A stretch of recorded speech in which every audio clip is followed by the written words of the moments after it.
Karnazes. Nick. Welcome to the Vancast. Nick, the Van Man. This is, we got to give the audience a little backstory on our predicament here. Well, it was my suggestion to pull to the end of the road where I live because it's kind of scenic. And I forgot there's like a tow-away zone, no parking, and get the hell out of town signs around here. Yeah. A couple unhappy neighbors, but rightly so. We might be interrupted here by the lawmen, but it'll make for an interesting Vancast. It's always garbage trucks, traffic, honking horns. Today might be a visit from the police. That's a first. Yeah, I like it. But not to mention just the various things that kept us from connecting and doing this. COVID, storms, but I'm glad we're finally sitting here in the van. Do you have a note of the first time you reached out to me to do the van? Late 2021, and here we are in 2023. Ever more gratifying. Yeah, but your persistence has been admirable. So, well, thank you. Yeah. You've been a huge inspiration to me and so many others for a long time. As you can see from this photo here, we met in July of 2011. I'll hold this up at a book signing at a mattress store in Palo Alto. If you recall that event. We didn't get into bed together, did we? We did not. But it was, 2011, that's the same year that we can get into so many things that you've done. That was the year that you ran across the country. Yeah, it was. And so we spoke at length about that. My parents were there who aren't runners, who were like, the human body can do what? But like I said, you've been a huge inspiration for people who don't know. Would you like to, give your little bio here? You're a phenomenal runner, an amazing guy. Welcome. No, I'm an everyday man, and I just have a story that I think people can relate to. I kind of lived life as you're supposed to up until I was 30 years old, and then I think I had a midlife crisis on my 30th birthday in a bar in San Francisco with my buddies, doing what a lot of dudes do on their 30th birthday. I was in there drinking, and at midnight I told them I was leaving, and they looked at me and said, where are you going? It's your 30th birthday. Let's have another round of tequila to celebrate. And I said, no, I'm going to go run 30 miles to celebrate instead. And they looked at me and they said, but you're not a runner, you're drunk. And I said, I am, but I'm still going to do it. So I literally walked out of a bar in San Francisco.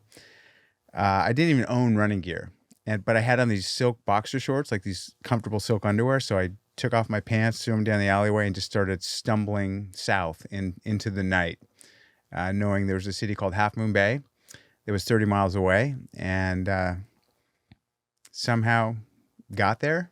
It wasn't pretty. There were some blisters and some chafing where the sun don't shine, but I decided that morning that I was going to quit my corporate job and become an ultramarathoner. Wow. That is not everybody's intro into running, to say the least.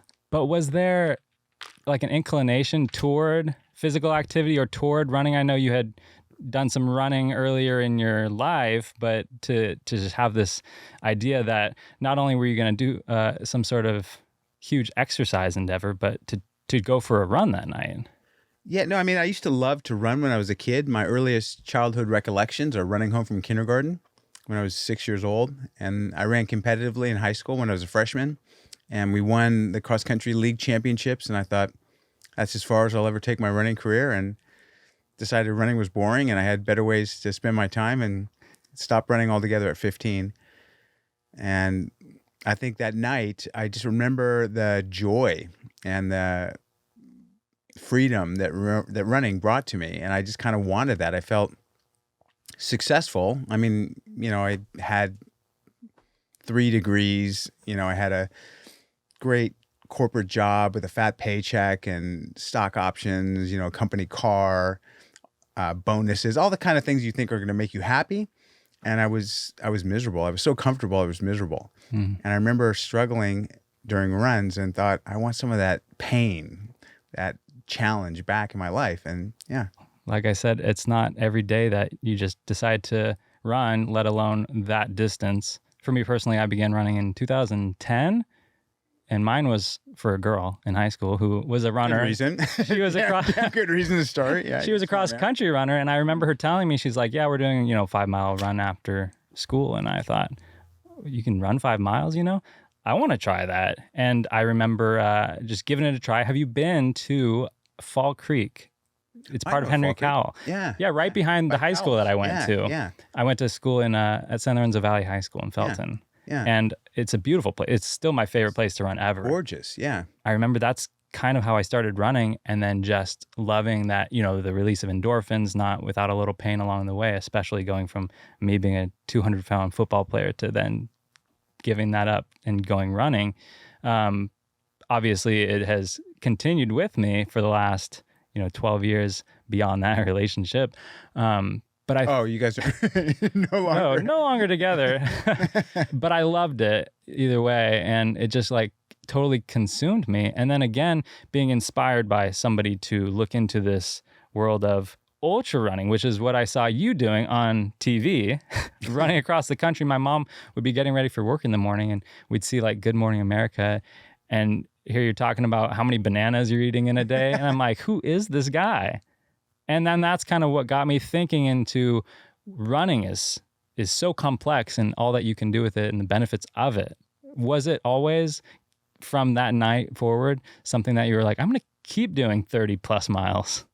Yeah, I mean, running is so many things, right? I mean, you think of a runner, you might think of Usain Bolt, right? I mean, he's a runner. Yeah. You might think of a 5,000 meter runner. You might think of Carl Lewis or someone like that. You might think of a marathoner. But to me, running was more about adventure. Like I didn't particularly like running races. I like just heading off into the wilderness, and going for a 8-10 hour run, and, just on my own, straight through the night. And it was something more spiritual, I think, than just running a race. And that's what really drew me into running. Even today, I mean, I enjoy racing and, seeing the camaraderie of racing and, the thrill of racing. But I much prefer just to, set a path on my own and just go run for a couple days.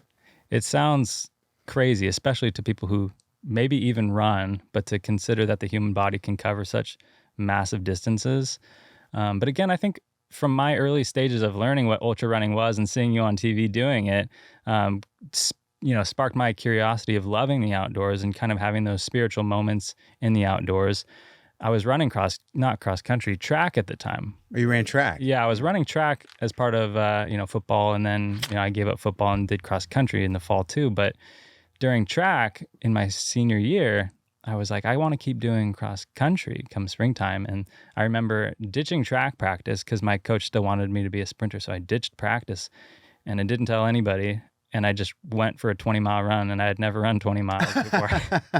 And I ran through Henry Cowell along the train tracks into Santa Cruz. Quite frankly, like it always appealed more to run slow and long than to like really push it through like a 10K. That was how I got into the ultra, the idea of wanting to do one. And then later that year, the year that I met you here in 2011, the next month, August, is when I ran the Headlands 50.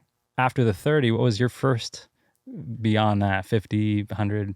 Yeah, so I started running. I became a runner, and I was running like 6 or 7 miles a day. Like I lived in San Francisco, so I'd run along the city front, out to Chrissy Field, and then out to the Golden Gate Bridge. And I thought it was pretty badass. Like, all right, I'm running 6 or 7 miles a day, like 5 days a week. And I would always pass people. No one ever passed me. And I was coming home one time on this pathway called Lover's Lane, which is kind of a steep hill to the top of Pacific Heights. And these two guys just blow past me. And I thought, that's crazy. Like, these guys are really fit. And then they come back down. They're doing like sprints up this hill. And they blow past me again. I'm like, oh, I got to talk to these guys. But they disappeared over the top of the hill. And I thought, they're gone. Anyway, I get up there and they're there. These two guys. And they're doing push-ups. And I'm like, all right, what is up with these guys? So I said, you guys training for something? The guy's like, yeah. I'm like, is it a race? He's like, yeah. I'm like, are there hills involved? He's like, no, there are mountains. I'm like, oh, all right. And I said, how long is this race? He's like, it's 50 miles. And I said, well, how many days? Where are the campgrounds or the hotels? He's like, buddy, the gun goes off, you start running, you stop when you reach the finish line. And his friend says, if you reach the finish line. And they kind of looked at me like, there's no way this joker's ever going to reach the finish line. And I'm like, oh shit. And I said, what's the name of it? And they're like, it's the Gibson Ranch 50. And they just ran off. I'm like, ah. So I, the next day went to the library and I'm looking through like catalogs and I find this race and it's up near Sacramento. So I go and do this 50-mile race, kind of like you did. And I felt like you did. I was destroyed. I mean, I thought I'm going to die. And I'm in the medic tent at the finish, kind of, shivering. I made it and I'm kind of shivering, wrapped in this Mylar blanket. And I see those two guys, the same two guys, and they're high-fiving each other, saying, we qualified. I'm like, what did you qualify for? The insane asylum? They're like, no, hey, we qualified for the Western States 100-mile endurance run. And I'm like, hold it. Like twice as far? Over how many, weeks? And the guy's like, no, you try to finish within 24 hours. He's like, you cross rivers, you run up the sides of mountains, it gets cold in the morning, it's hot in the day, and not everyone makes it. A lot of people don't. And I'm like, that is the most fucked up thing I've ever heard of. And the last thing they said to me when they're walking out of the tent is, hey, buddy, you qualified as well. And when they said that to me, Nick, I got the chills. I'm just like, I knew at that moment I would never live down what he said to me the rest of my life unless I did this race. Like I knew right then, if you don't do this, you're going to regret not doing this every single day of your life moving forward. So I signed up for the Western States 100 and that was 1994. Wow. Yeah. That's incredible. Yeah. I had that same idea in my mind to try and qualify for that race through the Headlands 50. Yeah. Again, I was absolutely brutalized through that race. I know there's a photo of me like crossing the finish line and I'm in the air wincing because both of my calves were baseballs cramped at the same time as they snapped the photo. Yeah. For yourself, was there, I guess, a better idea of how you were supposed to train for something so intense? Yeah. I mean, back then it was 3 decades ago. So I didn't know anything about training. I mean, I was running in board shorts. I was a surfer. So like I didn't have running gear. I didn't know what the heck I was doing. And I remember running across the Golden Gate Bridge, running up to this place called Marin, getting there thinking, God, I just ran 20 miles and I'm supposed to run back. I'm like, just turn around and go back. And I didn't have a headlamp. It got dark. It was just one of those crazy things. I stumbled into the house around midnight, and it was just like, 40 miles was tough. And I was trying to run all night because I was trying to get used to sleep deprivation. Like I was falling asleep. I couldn't even, I don't know how I'm going to do 24 hours. So I kind of went into it not knowing what the hell I was doing. And as a lot of us did back then, and planning for the worst, but hoping for the best. Absolutely. It's one of those things. I was talking with Chris Burkhardt, photographer, who I know. Yeah, Chris. Yeah. Yeah, you know Chris. Yeah, I know Chris. So I talked to him here on the Vancast, and I was saying how, I was in the middle of this grueling experience thinking I'll never do this again. And then sure enough, the next day I'm like, well, I definitely want to do that again. I mean, is that something that you have felt too? Isn't that funny how that works? Yeah. Yeah, it's terrible. Self-sabotage for sure. Yeah, I mean, I don't get it. I've psychoanalyzed ultra running to death, but I mean, I think there's an element of self-harm. I don't know. There's something about the punishment. Like I just live for that punishment. And while it's being doled out, all you want to do is get away from it, right? You just never want to do anything like this again. And then as soon as the finish line, comes up and you have some food and you're like, when's the next one? So I'm not sure what it is, but I remember my dad ran the inaugural LA Marathon in 1985. Wow. And I was just a kid, and he told my mom and I, he said, meet me at mile 20 because that's where I'm going to hit the wall. And I'm like, what's the wall? He's like, it's the wall. I'm like, oh shit, the wall. So what do we do, Dad? And he tells my mom and I, he says, well, when you see me, tell me I look good and to keep going. So he comes running into mile 20. My wife looks at him and she says, my mom looks at him and she says, God, you look horrible. Why don't you stop? I'm like, Mom, that's not what he told us to say. And she's like, I'm just being honest. And he did. He looked destroyed. Yeah. And he got to the finish line and we found him in the medic tent in a stretcher. He had an IV in his arm. He was wrapped in a Mylar blanket. He's shivering. He's covered in salt. And I looked at him. I said, you know what? I will never, ever do anything like this my entire life. Like, why would anyone want to run a marathon? Like, that looks horrible. Yeah. And here my whole life is kind of been about running marathons. Yeah, you kind of didn't stick to that, it sounds like. Oh, I mean, something that sticks out immediately is, I mean, can you tell us your first experience with running Badwater, for example? I feel like there's a parallel right there. well, I mean, a lot of people don't know what the Badwater Ultramarathon is, but it's a 135-mile foot race across Death Valley in the middle of summer. Can you repeat that, please? Yeah, so 135 miles across Death Valley in the heat of summer, and temperatures get up to that year got up to over 127. I'll never forget because the low temperature at 2 a.m. in a town called Furnace Creek. This is the low temperature was 114. That's the coolest it got. And yeah, I didn't make it. I hallucinated. I sleepwalked, ran. I sleep ran, I should say, because I ran and I was falling asleep. And my crew found me passed out on the roadside and drove me to safety, like to a hotel, the closest hotel away that was in a place called Lone Pine. And yeah, that was the first attempt at it. And a lot of people said to me, "God, you're lucky to be alive. I'm sure you're never going to do anything like that again." And my mind was just saying, you've got unfinished business out there in the desert. Yeah, you need to get back out there. So yeah. 10 plus later, right? Yeah. How many is it now? Yeah, so I finished it now 10 times. Wow. Gosh, that's amazing. I mean, but looking back to seeing your dad go through a grueling marathon experience, yourself going through something horrendous like that, I mean, is there a point at which people ask you, how do I become an ultramarathon runner, where you kind of consider, well, yeah, I like to do this, but at a certain point, exercise, you do reach a point of diminishing returns, I mean, or unsafe endeavor? Yeah, I mean, I hate to come off as, hypocritical because people, right. I mean, it's so funny because just today, I had a friend who ran her first Badwater Ultramarathon last year, and she almost died. She made it, but it was the worst race of her life. And she's an accomplished ultramarathoner. She was on the U.S. ultramarathoning team. Badwater's just a different beast. And she texted me saying, "Hey, I submitted my application for Badwater again. What do you think my odds are? Because it's a lottery." And I'm like, "Julie, my advice is to withdraw your application. Like, why the hell do you want to go back out there?" Yeah. Honestly, like, you finished Badwater. Enough said, right? I mean, she's like, "Well, I didn't have a great race the first time around." I'm like, I haven't had a great race 10 times around. It's like chasing a windmill. Mm-hmm. Even when I, won, which I say I escaped the fastest, and not really winning, but I did win. And even that was not a great race. I'm like, that wasn't a good race. There's so many things I could have done better, but she wants to go back, and I encourage it. I mean, what can I say? I've done it 10 times. I can't say don't do it. Right.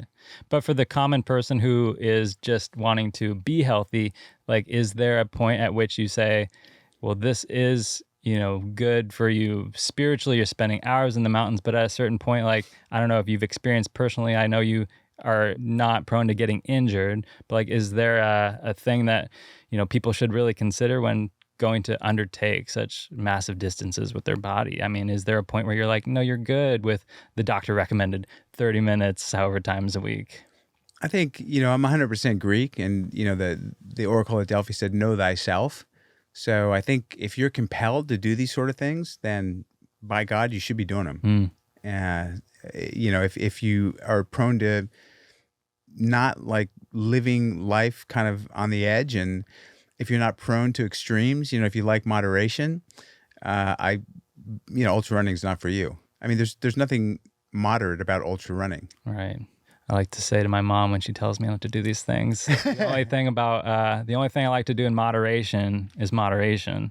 That's my favorite thing to tell her when she says, why do you try to? And I haven't done an ultra marathon for a long time. So I did the Headlands 50. I did, have you heard of Relay for Life? So yeah, sure. Walk for cancer survivors and cancer victims. And you just walk around this park in Scotts Valley, California. And I did, the first year I did 52 miles running, and then the next year, 40 or something like that. Well, do you run daily? I mean, are you running? Yeah, I'm running every day. Yeah. Well, but since then, that was, almost 10 years ago now, but it's still in me that I know I haven't hung up my ultra marathon shoes yet. I definitely know that. All right. Well, I'm going to issue a challenge. Sure. We're on the record now. Okay. In November, you got 10 months. Yeah. There's a race I put on called the Golden Gate Trail Classic. And it's 100K. And it starts in San Francisco at Crissy Field, goes across the Golden Gate Bridge, does a huge loop of the Marin Headland, goes up to the top of Mount Tamalpais, down to Stinson Beach, and then back across the Golden Gate Bridge to the finish. Yeah. So I'll comp your entry if you'll commit to doing it. I will do it. I'm saying it now. You heard him. I love stuff like this where I'll just go, I'm saying yes now, and I'll regret it tonight, but I'm doing it. I'll do it. All right. That'd be amazing. Yeah. Because I haven't. Trail Classic. I would love to do that. Because again, I haven't done 100K yet because the one time I was going to do 100K, the race organizers didn't show up. And we can talk off here. I don't want to put any company on blast, but it's like an ultramarathon. It was the same. I'd run races through this company before, and they didn't show up. And everybody's like, "Well, all the sponsors are even there." They're like, "Well, what do we do? I guess we'll go for a run anyway." And my mom had dropped me off for that race, and I didn't have a phone with me or anything. She says, "I'll be back in however many hours to pick you up." And she drove back to Ben Lomond, and I was like, "Well, I can't. What am I going to do?" So we started running, and I realized, oh, I've been here before. This is just Henry Cowell. And then I just ran home, and I knock on the door. My mom was like, "What are you doing here?" And it ended up being just like 13 or 15 miles or something. But I was like, well, today wasn't the day. Still good training run. Yeah. But there's something in me again where I know I'll do 100 in my life, and I want to. I think whenever anybody You're going to in November. Yeah. Oh, I thought you said 100K. Oh, it's 100K. Oh. Yeah, well, you said 100. I didn't know if you meant... Yes, I want to do 100K. I also want to do 100 miles. Well, a lot of the 100 milers now have qualifications. You got to first do 100K. Right. So, okay. Yeah, this would be a step on the way. Oof. And when did you start this race? This will be our third year. Okay. Yeah, but we've experimented. Last year, it was like more of a loop. We didn't have all the permits. Like getting permits to run on some of these areas we run on is really difficult. So it took us 3 years to get all the permits, but now we have them. That's cool. Well, I can say I'm excited about it. It's a great race. You're gonna enjoy it. Yeah. I love that. At the time when I was doing those ultras, I think I got away from it because, again, I think I was just breaking my body down by not fueling myself properly, nourishing my body with what it needed. Do you ever give advice to people who, have issues, whether that's eating or either other mental things that running, I think, can maybe not solve in all cases, but absolutely aid in a more positive outlook on life? Well, I mean, my advice to others is to listen to everyone, follow no one. So listen to any advice I give, but experiment, because we're all in an experiment of one, and find your beast and figure out how to fuel your beast, how to motivate your beast, and so forth. So to me, again, maybe it comes back to my Greekness, but everything starts with our physical body. You can't have a fulfilling life if you don't have health. So I've always put my body first, figuring, my mind will follow. And I think it kind of has. So I would encourage people to emphasize their physical health. I mean, in America, actually, it's not just America, but there's this phenomenon called globesity. I mean, obesity is a worldwide problem, and it's largely due to inactivity and screen time. You have to make physical activity a priority in your life, as important as anything else, most important, in fact, and prioritize that and really be true to that, because I think that ultimately you're going to be a lot happier, if you're physically fit versus, watching cat videos on TikTok. Those are pretty good too, though. But it's all about balance. I absolutely agree with that because, again, I look back and I go, what was my life like before running, and what would it have looked like if I had never started running? And I think I saw like unhealthy characteristics about, wanting to veg out more often than being active. But once you really get going and you start this path of running, since that time that I began running, I know it's June 7th, 2010.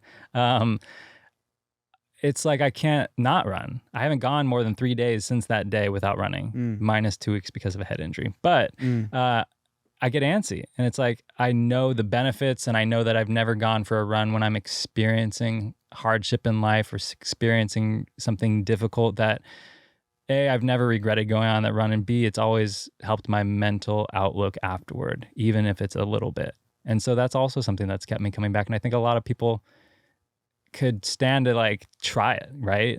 Even if it's, just moving, because I've talked to people, and I'm sure you have too, where they say, I feel sad, I feel, depressed. And I say, well, what have you been up to? And they go, well, some days, I just don't even open the curtains. I've talked to people who say, I didn't open well, I mean, I can't say that running will cure your depression, but I certainly know that doing that doesn't help. It's cured mine. Sure. Oh, hell. I don't know if you have any of those experiences in your life where you can directly attribute to running that has greatly helped. Yeah, in so many elements, motion stirs emotion. So I think motion gets the creative juices flowing. Mm-hmm. I think that you have a healthy relationship with running, I think, as I do as well, in that we just kind of need it as part of our life, where I've trained with guys that were super elite runners that they just ran to race. Like, that's all they cared about, and they burned out. So I've done everything I can to prolong my running. I mean, I'm all about longevity now, because I've talked to so many ex-runners, former runners that have been injured or can't run any longer, don't have their cartilage or whatever. And they all, when they look at me, they say, God, I miss running. And you can just see the kind of the hurt in them, like how much they really, think if you couldn't run anymore, Nick, something from your life that was so fundamental. Yeah. To everything about your essence would be gone. Mm-hmm. So I don't want that ever to happen to me. And it's really gratifying to hear about your relationship to running, because I think you really have a pure love for it, and a love for movement, a love for physical exertion, physical excellence on some level. Mm-hmm. Yeah.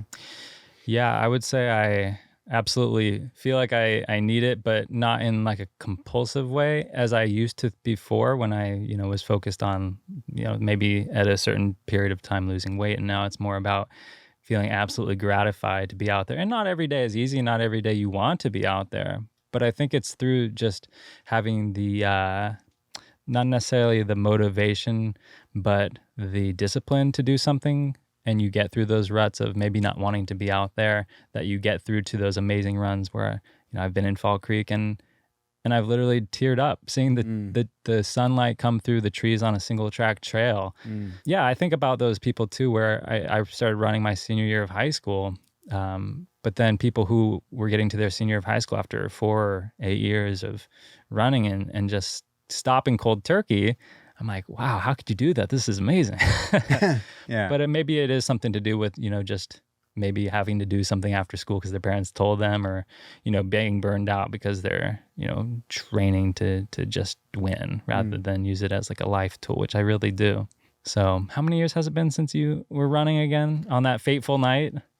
Oh, I don't want to date myself, but it's like 30 years. Yeah. Wow. No. So over the course of that time, like I said, I'm sure you've undergone plenty of things that running has helped you through. You've learned so many lessons, met so many people, and been to so many places. I mean, you've run on all continents, right? Yeah, no, the list of things I've done. Yeah. Nobody really knows the whole list. I know the list, and it seems surreal. Like, if I start like really processing, oh my God, you were a U.S. athlete ambassador. Like, you've been on 3 sports diplomacy envoys as a U.S. ambassador. You ran across Central Asia. You've run on all 7 continents twice. You've run 50 marathons in 50 states in 50 days. You're a recipient of the President's Council on Sports, Fitness, and Nutrition Lifetime Achievement Award. You're a 2-time Olympic torchbearer. I mean, it just goes on and on and on. You're one of Time Magazine's 100 most influential people in the world. And I think about this, I'm like, it's not me. Like, I'm just like a dude runner. I'm really not all these things, but it's been a kind of reflecting. And I'm not a man of that's prone to reflection, but it's been kind of a remarkable 30 years. Like, I've had a very atypical life. I've never had a job since I walked out of that bar. I've never had a real job in 30 years. Yeah. I mean, you've had to take risks. I know you mentioned it in your phenomenal book, A Runner's High. Like, you didn't really have a fallback plan. You just kind of went toward what you wanted to do and felt called to do, it seems like. I mean, and that's, I think, what leads to those phenomenal experiences, is that you just have to go toward what you feel passionate about. I mean, 350 miles a consecutive run, right? Is that still the world record?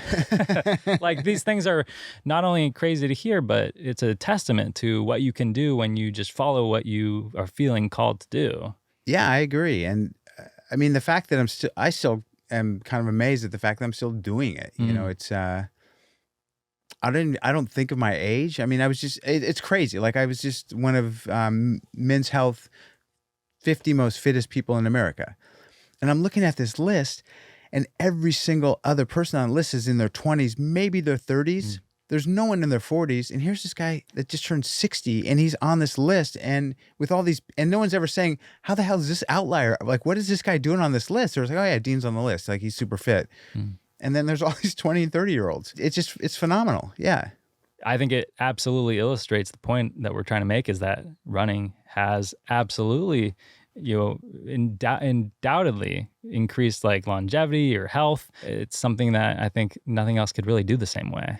Yeah, I'm starting to buy into that. Yeah. Why I ask you about all these experiences and achievements, which I know that you talk about them and you're definitely proud of them, but I think one of the things that really inspires me about you is that you want to share these things with other people, and your work in writing books. You're a multi-time bestseller. Like, what made you want to share the wisdom with others? Because I think it's so inspirational when somebody can not only benefit from something and have an amazing experience, but then want to share that with others in hopes that they might experience the same benefits.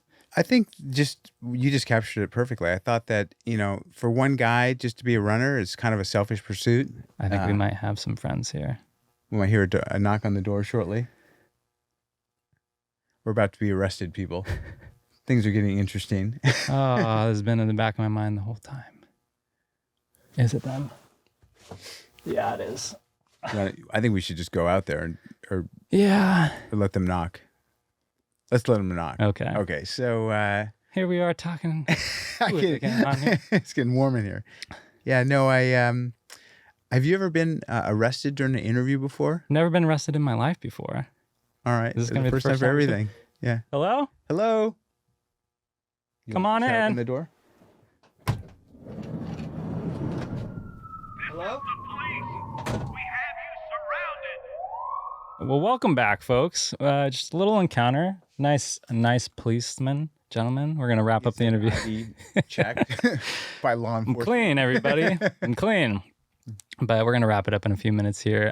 But just, I want to get back really quick to talking about, all of your experiences and how that has somehow made you want to share that with others through writing. I thought running's kind of self-absorbed anyway. And I thought that a bigger story is if you can take the passion you felt for running and share it with others, and maybe, energize them to try it themselves. That's a higher calling. And I love to write. I mean, writing is tough, like ultramarathoning. It's a craft that you're never, ever the best at. So it's always a work in progress. And, 5 books later, I'm still working on it. Yeah. What are some of the experiences that you've had through people coming up to you randomly and saying like, hey, I know who you are. I read your book, and this is how I've made positive change in my own life. You'd have to shadow me for a day. I mean, my life is weird in that, well, one, my books are in publication in 21 languages, I think. So I kind of have a global following. Like in some countries, Portugal, I don't know why Portugal, Italy, Australia, New Zealand, Greece. I go there and I have like followings. So even in the US, like, I was traveling to the UK for a running event this last weekend, and coming back to the airport, I was just kind of walking out to get my Uber, and there's 2 guys walking my way, and one guy, 2 fit-looking young guys, says, "Holy shit!